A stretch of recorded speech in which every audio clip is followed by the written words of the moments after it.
ನಮ್ಮ ಸಂವಿಧಾನದ ಶಿಲ್ಪಿಯಾದಂತ doctor BR Ambedkar ಅವರಿಗೆ ಗೌರವವನ್ನ ಕೊಡಬೇಕು. ಆದ್ರೆ ಇಲ್ಲಿ ಧಾನ್ಬಾದ್ನ ಜಾರ್ಖಂಡ್ ನಲ್ಲಿ ಈ ಒಂದು ಡಾಕ್ಟರ್ BR ಅಂಬೇಡ್ಕರ್ ಸ್ಟ್ಯಾಚ್ಯೂಗೆ ಮಾಡಿರುವಂತಹ ಕ್ರೌರ್ಯತೆ ಆದ್ರೂ ಏನು ನೋಡಿ.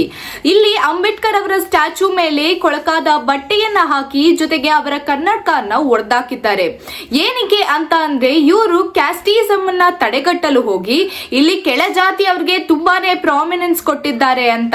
ಆದ್ರೆ ಇಲ್ಲಿ ಡಾಕ್ಟರ್ BR ಅಂಬೇಡ್ಕರ್ ಅವರ ದೃಷ್ಟಿ ಕೇವಲ ಕೆಳಜಾತಿಯವರುಗಳ ಬದಲಿಗೆ ಎಲ್ಲಾ ನಾಗರಿಕರಿಗೂ ಸಹ ಈ ಒಂದು ಕಾನ್ಸ್ಟಿಟ್ಯೂಷನ್ ಇಂದ ತುಂಬಾನೇ ಬೆನಿಫಿಟ್ ಆಗಿದೆ.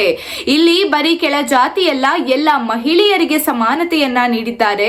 ಇಷ್ಟೇ ಅಲ್ಲ, ಇದಕ್ಕೆ ಬಹಳಷ್ಟು ಕಾನ್ಸ್ಟಿಟ್ಯೂಷನ್ ಅಲ್ಲಿ ಮಾಡಿ ಆದ್ರೆ ಇಂದು ನಾವೆಲ್ಲರೂ ಕೂಡ ಅವ್ರಿಗೆ ಗೌರವವನ್ನ ನೀಡಬೇಕಾಗುತ್ತೆ. ಆದ್ರೆ ಇಲ್ಲಿ ಮಾಡಿರುವಂತಹ ಕೆಲಸ ಆದ್ರೂ ಏನು ಅನ್ನೋದನ್ನ ನೋಡಿ.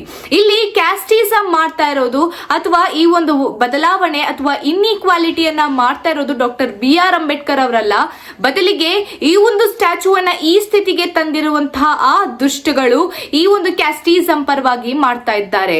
ಹಾಗಿದ್ರೆ ಇಲ್ಲಿ ತಪ್ಪು ಯಾರ್ದು ಸರಿ ಯಾರ್ದು? ನಾವು ಗೌರವವನ್ನ ಕೊಡಬೇಕಾಗಿರುವಂತಹ ವ್ಯಕ್ತಿಯ ಮೇಲೆ ಈ ರೀತಿಯಾಗಿ ವರ್ತನೆ ಮಾಡಿದ್ರೆ ನಮಗೆ ಎಷ್ಟು ರೀತಿಯಾದಂತಹ ನ್ಯಾಯ ಸಿಗುತ್ತೆ? ನಾವೆಲ್ಲರೂ ಕೂಡ ಇಷ್ಟು ಆರಾಮಾಗಿ ಜೀವನ ಮಾಡ್ತಾ ಇದ್ದೀವಿ ಅಂತ ಅಂದ್ರೆ ಅದು ನಮ್ಮ ಭಾರತದ ಸಂವಿಧಾನದಿಂದ. ಆ ಒಂದು ಸಂವಿಧಾನ ಬರೆದವರಿಗೇನೆ ನಾವು ಬೆಲೆ ಕೊಡಬೇಕು. ಆದ್ರೆ ಅವರಿಗೆ ಬೆಲೆ ಇಲ್ಲ ಅಂತ ಅಂದಮೇಲೆ ನಾವು ಭಾರತೀಯರಾಗಿ ಸೋತಂತೆ ಅಲ್ವಾ? ಈ ವಿಚಾರವಾಗಿ ನಿಮ್ಮ ಅನಿಸಿಕೆಯನ್ನ ಕಮೆಂಟ್ ಸೆಕ್ಷನ್ ಮೂಲಕ ತಿಳಿಸಿ ಹೇಳಿ. ಮತ್ತು ಇದೇ ರೀತಿಯಾದಂತಹ ಅಪ್ಡೇಟ್ಸ್ಗಾಗಿ ಸಾರ್ವಭೌಮ ಟಿವಿಯನ್ನ ಫಾಲೋ ಮಾಡಿ ಮತ್ತು ಸಬ್ಸ್ಕ್ರೈಬ್ ಮಾಡಿ. ಧನ್ಯವಾದಗಳು. ನಾನು ನಿಮ್ಮ ಮೇಘನಾ.